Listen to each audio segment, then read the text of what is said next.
युवा पृथ्वी गोरखा में घूमता है। उसकी आंखें जिज्ञासा से भरी हुई हैं, क्योंकि वह अपने लोगों द्वारा झेली गई कठिनाइयों को देखता है। राजनीतिक फूट ने देश पर एक लंबी छाया डाली। युवा राजकुमार के भीतर दृढ़ संकल्प की आग भड़का दी। अपने गुरु के मार्गदर्शन में पृथ्वी रणनीति और नेतृत्व में सबक सीखते हैं, जो उनके भाग्य के लिए तैयारी कर रहे हैं। उसकी निगाहें क्षितिज पर घूमती हैं, एक महान उद्देश्य की तलाश में जो उसके राज्य को एकजुट और उन्नत करेगा। दरबार में सुबह की रोशनी पृथ्वी नारायण शाह को नहलाती है, क्योंकि वह सिंहासन पर बैठते हैं जो शक्ति और अधिकार का एक दृश्य है। दरबारी शांत श्रद्धा में खड़े हैं, उनकी निगाहें राजा पर टिकी हैं, उनके आदेश का इंतजार कर रहे हैं। मैं एक एकीकृत नेपाल की कल्पना करता हूँ, पृथ्वी नारायण शाह ने घोषणा की।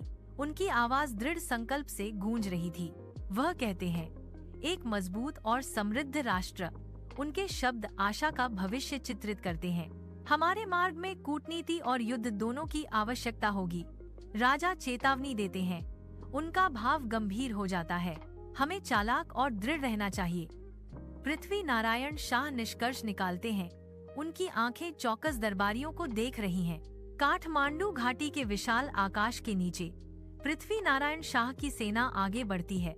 महत्वाकांक्षा और भाग्य का एक ज्वार तंबू पकड़े गए पक्षियों की तरह फड़फड़ाते हैं, क्योंकि पृथ्वी नारायण शाह स्थानीय राजाओं से मिलते हैं। चेहरे सावधानी और जिज्ञासा से अंकित होते हैं। युद्ध और शांति की चर्चाएं आपस में जुड़ती हैं, जिससे राज्यों का भाग्य बनता है। हवा तनाव से भर जाती है। पृथ्वी नारायण शाह कहते हैं, नेपाल 4 जातियों और 36 कुलों का साझा उद्यान है। उनके शब्द हवा में लटकते हैं, जो विविध गुटों के बीच एकता और साझा भाग्य का वादा बुनते हैं। काठमांडू घाटी नेपाल में एकीकृत है, जो सहमति और एकता की भावना के साथ एक नया अध्याय शुरू हो रहा है।